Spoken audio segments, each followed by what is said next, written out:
Chapter 3. It was a rimy morning, and very damp.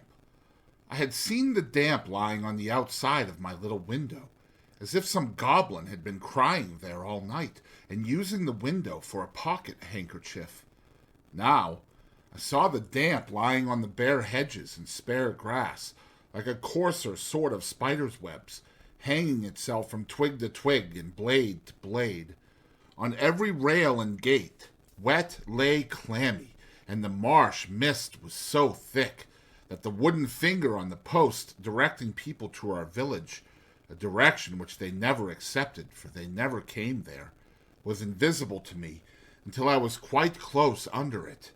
Then, as I looked up at it, while it dripped, it seemed to my oppressed conscience like a phantom devoting me to the hulks. The mist was heavier yet when I got out upon the marshes, so that instead of my running at everything seemed to run at me. This was very disagreeable to a guilty mind. The gates and dikes and banks came bursting at me through the mist, as if they cried as plainly as could be, "A boy with somebody else's pork pie! Stop him!" The cattle came upon me with like suddenness, staring out of their eyes and steaming out of their nostrils. "Halloa, young thief!" One black ox with a white cravat on, who even had to my awakened conscience something of a clerical air, fixed me so obstinately with his eyes, and moved his blunt head round in such an accusatory manner as I moved around, that I blubbered out to him, "I couldn't help it, sir. It wasn't for myself I took it." Upon which he put down his head, blew a cloud of smoke out of his nose, and vanished with a kick-up of his hind legs and a flourish of his tail. All this time I was getting on towards the river, but however fast I went, I couldn't warm my feet, to which the damp cold seemed riveted, as the iron was riveted to the leg of the man I was running to meet. I knew my way to the battery pretty straight, for I had been down there on a Sunday with Joe, and Joe, sitting on an old gun, had told me that when I was prenticed to him, regularly bound, we would have such larks there. However, in the confusion of the mist, I found myself at last too far to the right, and consequently had to try back along the riverside on the bank of loose stones above the mud and the stakes that staked the tide out. Making my way along here with all despatch, I had just crossed a ditch which I knew to be very near the battery, and had just scrambled up the mound beyond the ditch, when I saw the man sitting before me. His back was towards me, and he had his arms folded and was nodding forward, heavy with sleep. I thought he would be more glad if I came upon him with his breakfast in that unexpected manner, so I went forward softly and touched him on the shoulder. He instantly jumped up, and it was not the same man, but another man. And yet, this man was dressed in coarse gray too, and had a great iron on his leg, and was lame and hoarse and cold, and was everything that the other man was, except that he had not the same face, and had a flat, broad-brimmed, low-crowned felt hat on. All this I saw in a moment, for I had only a moment to see it in. He swore an oath at me, made a hit at me. It was a round, weak blow that missed me and almost knocked himself down, for it made him stumble.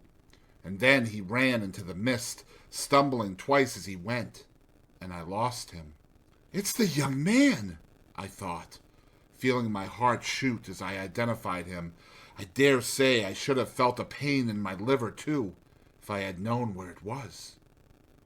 I was soon at the battery after that, and there was the right man, hugging himself and limping to and fro, as if he had never all night left off hugging and limping, waiting for me. He was awfully cold, to be sure. I half expected to see him drop down before my face and die of deadly cold. His eyes looked so awfully hungry, too, that when I handed him the file and he laid it down on the grass, it occurred to me he would have tried to eat it if he had not seen my bundle. He did not turn me upside down this time to get at what I had, but left me right side upwards while I opened the bundle and emptied my pockets. "What's in the bottle, boy?" said he. "Brandy," said I. He was already handing mincemeat down his throat in the most curious manner, more like a man who was putting it away somewhere in a violent hurry than a man who was eating it. But he left off to take some of the liquor. He shivered all the while so violently that it was quite as much as he could do to keep the neck of the bottle between his teeth without biting it off. "I think you have got the ague," said I. "I'm much of your opinion, boy," said he. "It's bad about here," I told him. "You've been lying out on the meshes, and they're dreadful agueish. Rheumatic, too." "I'll eat my breakfast afore they're the death of me," said he. "I'd do that if I was going to be strung up to that there gallows as there is over there directly afterwards. I'll beat the shivers so far, I'll bet you." He was gobbling mincemeat, meat bone, bread, cheese, and pork pie, all at once, staring distrustfully while he did so at the mist all round us, and often stopping, even stopping his jaws, to listen. Some real or fancied sound, some clink upon the river, or breathing of beast upon the marsh, now gave him a start, and he said, suddenly, "You're not a deceiving imp. You brought no one with you?" "No, sir, no." "Nor give no one the office to follow you?" "No." "Well," said he, "I believe you. You'd be but a fierce young hound indeed, if at your time of life you could help to hunt a wretched warmint hunted as near death and dunghill as this poor wretched warmint is." Something clicked in his throat, as if he had works in him like a clock, and was going to strike, and he smeared his ragged rough sleeve over his eyes. Pitying his desolation, and watching him as he gradually settled down upon the pie, I made bold to say, "I am glad you enjoy it." "Did you speak?"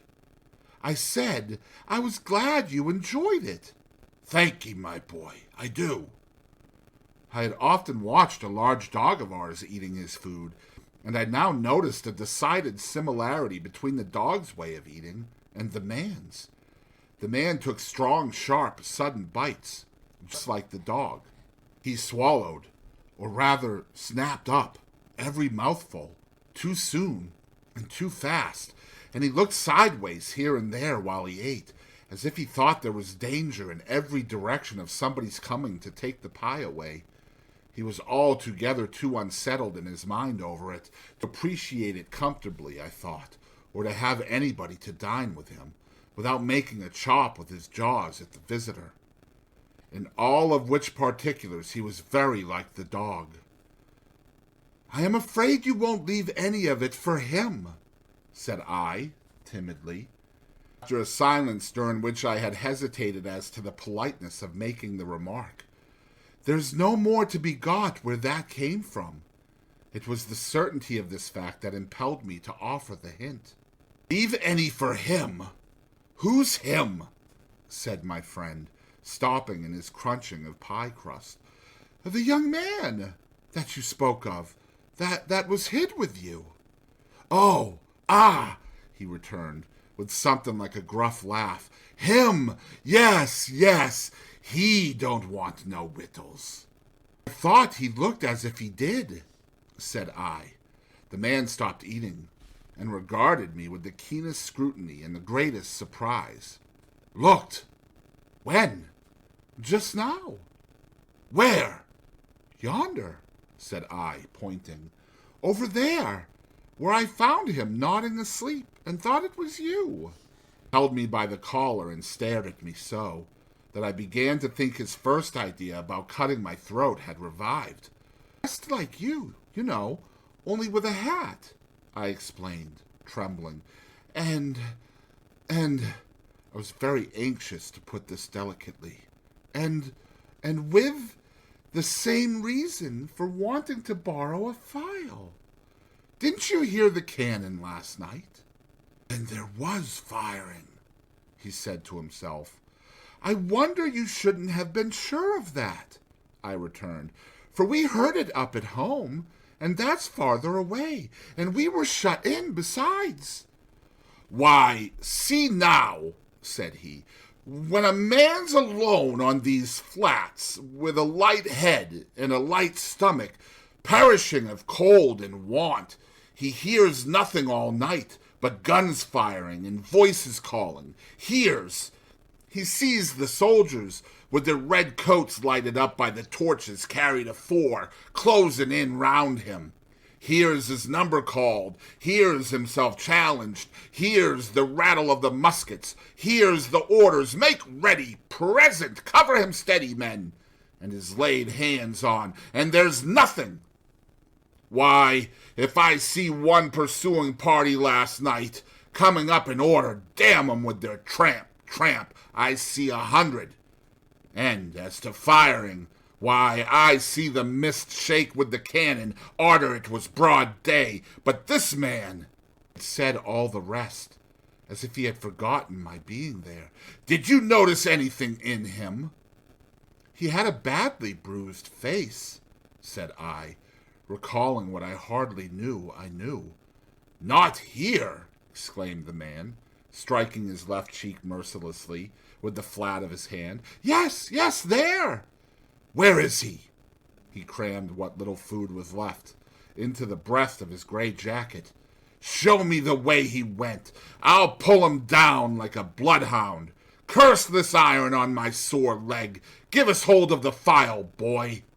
Indicated in what direction the mist had shrouded the other man, and he looked up at it for an instant, but he was down on the rank wet grass, filing at his iron like a madman, and not minding me or minding his own leg, which had an old chafe upon it and was bloody, but which he handled as roughly as if it had no more feeling in it than the file. I was very much afraid of him again, now that he had worked himself into this fierce hurry, and I was likewise very much afraid of keeping away from home any longer. I told him I must go, but he took no notice, so I thought the best thing I could do was to slip off. The last I saw of him, his head was bent over his knee, and he was working hard at his fetter, muttering impatient imprecations at it and at his leg. The last I heard of him, I stopped in the mist to listen, and the file was still going.